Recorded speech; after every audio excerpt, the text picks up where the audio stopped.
Well, they have been, because they've been forced to in the last year, of yeah. course, because in their Yeah. bubbles. And I think it's quite interesting, isn't it? Because probably if you were to talk to some of the drivers in a meaningful way, they would probably say they've actually grown quite a lot in not being allowed to sort of mix and do all the stuff that they would normally do, and to be able to be focused and staying in one room and eating with the same engineers every night has given them a different outlook on racing and driving and how to manage their careers. I suspect that is the case. Whether it's an improvement or not, of course, another matter. But I think in general, it's just all that noise out there. There's just so much stuff, isn't there? And it's just at one level. If you go to a Grand Prix as a journalist and you've got your media pass and you're in the media center, and the first thing that comes up is that all the teams put up the times at which they're going to make their drivers available for interviews on the Thursday, Friday, and Saturday. And everybody's out there with their cameras photographing all that, and they're all putting together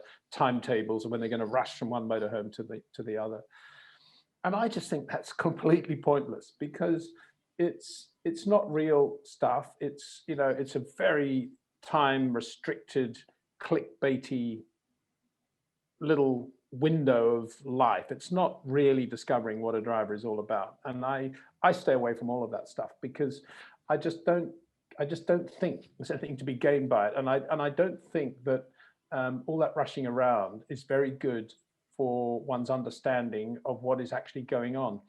And that may sound like a sort of an old fuddy-duddy saying that, but I grew up alongside journalists, learning from journalists like Dennis Jenkinson, who's for sure one of the greatest motor racing journalists of all time, Bernard Caillet, lots of very, very good, as Javi Kronbach, Gerard Flancon, Eric Batt, lots of very good journalists. And all of them built in times for reflection and pause and trying to understand what's going on. And we live in this vortex of activity now. And it's very difficult. It's difficult for people with brains like mine anyway. Listen to more insights on the Mission Makers podcast through Apple, Spotify, and YouTube.